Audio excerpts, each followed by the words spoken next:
Breaking news. Welcome to today's headlines. Before the North, South, East, and West turn bloody, here are the 3 things federal government can do to bring peace. Before the North, South, East, and West turn bloody, here are 3 things federal government can do to bring peace. To my dear listeners, from wherever you're listening from, please stay tuned as I read today's news. How did we get to this point? When will all this end? What are the government planning to do to stop all this? Are we still safe in Nigeria? For some time now, I have been asking myself these questions, but I can't seem to get any valid or useful answer to them. If I say I am comfortable with the situation of Nigeria, then I will just be a big liar. The insecurity issues in Nigeria is no doubt on a rise. And if something isn't done quickly about it, I am afraid all 4 of the North, South, East, and West will turn bloody and unlivable for Nigerians. Well, after some careful research and pondering, I have been able to put together 30 things the federal government can do to bring peace. Who are the biggest threat in Nigeria? Boko Haram.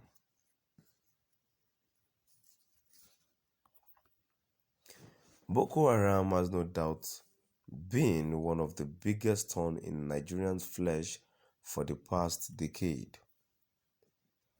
The insurgency group have been responsible of thousands of casualties, leaving millions homeless, and not to forget the numerous kidnapping sprees. Recently, the group has consecutively attacked Damasak, a town in Borno State, forcing many Nigerians to flee to the neighboring country.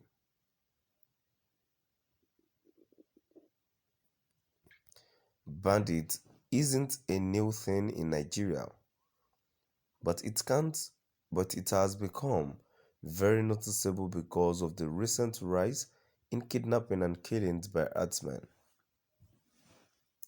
Within the space of 6 months, there were 30 major kidnappings in Nigeria, which were the Kankara abduction, Kagara abduction, and the Jangadi abduction.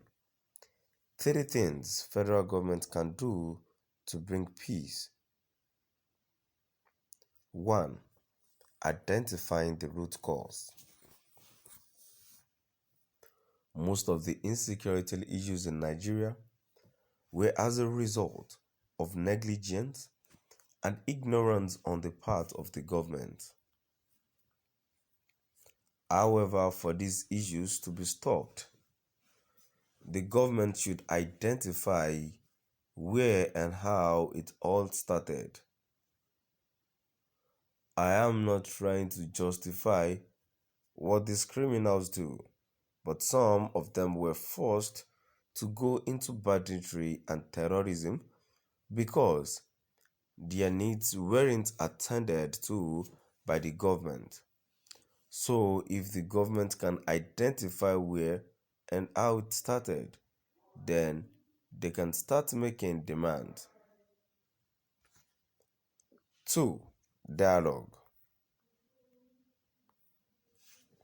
This goes for groups like Oduduwa and Biafra. The fact remains that if Oduduwa and Biafra separate from Nigeria, there will not be a Nigeria again. So instead of engaging in combat with these groups, the federal government can sit the leaders of all these groups down and come to an agreement that would see Nigerians staying together. If these can be achieved, we will know who the real enemies are, and it would be easier to annihilate them. 3. International assistance. As much as I detest conflict, if the two solutions above don't work, then I urge the government to seek assistance from international bodies in order to fight this threat. I don't doubt the government firepowers, but we still need assistance in terms of their technologies.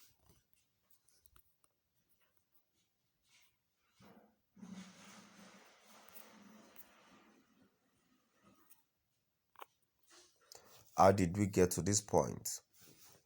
When will all this end? What are the government planning to do to stop all this? Are we still safe in Nigeria? For some time now, I have been asking myself these questions, but I can't seem to get any valid or useful answer to them. If I say I am comfortable with the situation of Nigeria, then I will just be a big liar. The insecurity issues in Nigeria is no doubt on a rise, and if something isn't done quickly about it, I am afraid all four of the north, south, east, and west will turn bloody and unlivable for Nigerians. Well, after some careful research and pondering, I have been able to pull down together 3 things the federal government can do to bring peace. To my dear listeners, now we've come to the end of our today's news. Let's move down to the comment section. A comment which I have says anyone supporting Oduduwa and Biafra is senseless. A second comment which I have says Biafra and Oduduwa republics are the solutions to Nigerians' problem. Please let us break up Nigeria now. A comment here says at this junction we are right now, it is better to split Nigeria and render the central government figurehead. By that, each region will take care of their interest with what they have in the strangers at the center will find their square root back to wherever they came from. The ball is now in the court of the central government to go and lead the herdsmen in a neutral ground. After all, they have the livestock and cows to sustain their government. To my dear listeners, now we've come to the end of our today's news. Please do drop by at the comment section and let us know what your view is all about. Thank you for listening.